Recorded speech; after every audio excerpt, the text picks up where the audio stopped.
본 영상에서는 2024년 3월부터 2025년 3월까지 평균 한 달에 7만 3천 개의 일자리가 추가된 수정된 통계가 발표되었으며 이는 예상보다 낮은 성장률과 연방준비제도의 통화정책 논의에 대한 시사점을 제시합니다. The revisions between March of 2024 and March of 2025, and you do a little math, it averages out to 73,000 jobs roughly per month added to the economy, less than what was thought.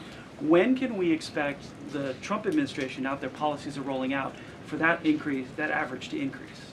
Well, let me just say something about the revisions that came out this morning. And this was one of the biggest revisions in absolute terms in decades. And the benchmark year, March 2024 to 2025, shows that the job growth was vastly weaker during the Biden administration than ever previously reported. Between this revision and last year's, job growth was actually overstated by approximately 2 million jobs. And the Biden administration stood up here and vouched for that data and told you that data was real. And when President Trump calls into question the veracity of that data, like he did before he took the oath of office and even now as President of the United States, he was ridiculed for that. And turns out this revision proves two things. Number one, the president was right. And this is why we need new leadership at the Fed.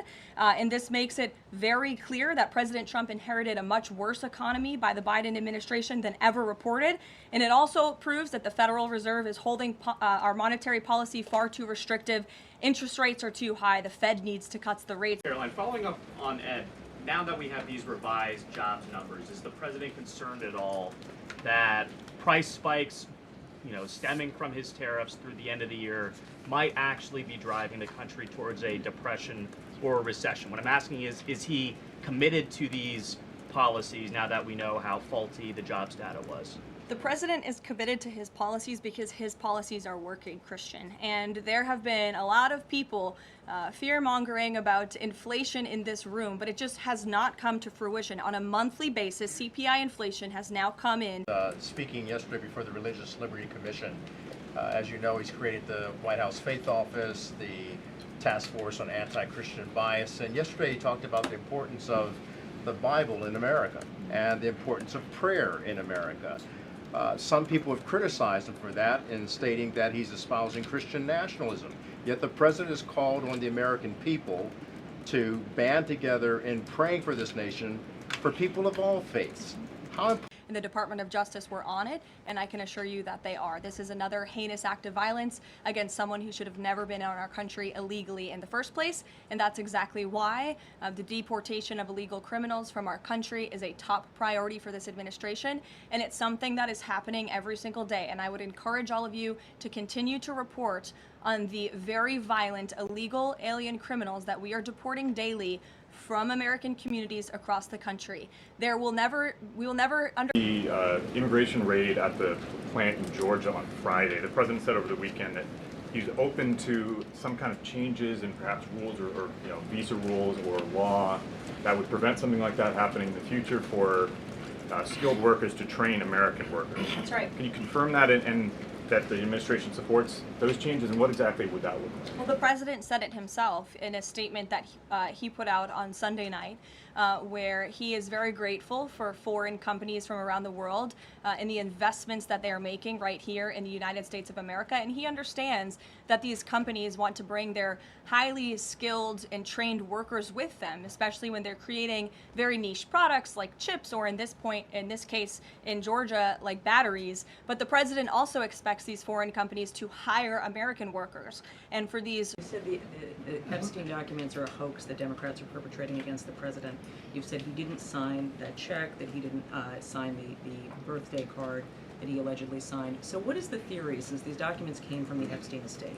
Who is I guess in your view, faking these documents? I did not say the documents are a hoax. I said the entire narrative surrounding Jeffrey Epstein right now that is absorbing many of the liberal cable channels on television is a hoax that is being perpetuated by opportunistic Democrats like Ro Khanna and the others whom you saw on that press conference outside of Capitol Hill, who are trying to push this hoax against the President of the United States. What exactly is the hoax? I'm just trying to understand what's fake. What's fake is not the documents. The hoax is the Democrats pretending to care about victims of crime when they do not care about victims of crime, when they have done nothing to solve crimes, when they have done nothing to lock up child child pedophiles and child rapists across the country, and when they are now using victims as political props to try and, again, smear the President of the United States and drag on this bad story about him. It is a distraction. The Democrats view this story as nothing more than an attempt to distract from the accomplishments and the achievements of this administration.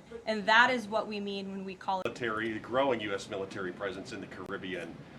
When asked directly about possible future military action, President Trump responded, "You're going to find out." What could the U.S. public expect of that situation moving forward, and what sort of ongoing threat does Trendejo Agra? I think it would be very unwise of me to preview what the president meant from this podium. But I think what the heart of what the president was saying, I know what the heart of what the president was saying and this administration believes, is that the regime in Venezuela is illegitimate.